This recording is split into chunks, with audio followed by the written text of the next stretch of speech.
It was a real honour and responsibility to be able to present to National Cabinet today, the first National Cabinet we have had on men's violence against women. I began as Australia's first domestic, family and sexual violence 18 months ago, but I began my career as a social worker working in a women's refuge over 30 years ago. And in that time, I have seen some incredibly dramatic change, but as we are all talking about today, some failures of our society changing enough in some very important areas. It's really significant that we have had a National Cabinet today. It's been triggered by the appalling spate of deaths, as the Prime Minister and others have referred to. One woman every 4 days being murdered. Every next one of those women is too many.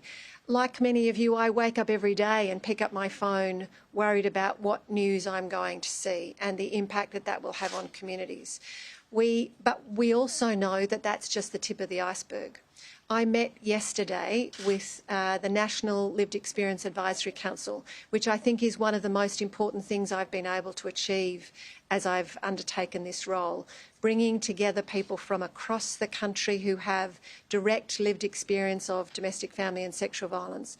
And the message from those men and women was that they are very triggered and distressed about what is occurring at the moment, but really pleased that we are finally having such a united national conversation.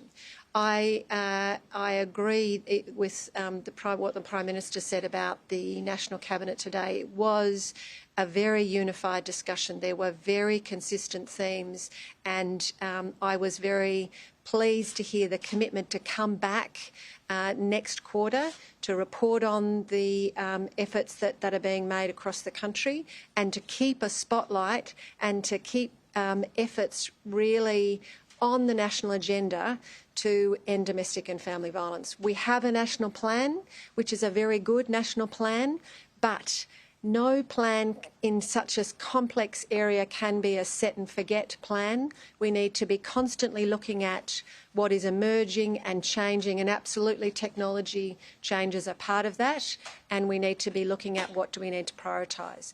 We'll be holding a roundtable next week and bringing together experts to talk about what are some of the things that need to be prioritised to prevent these homicides.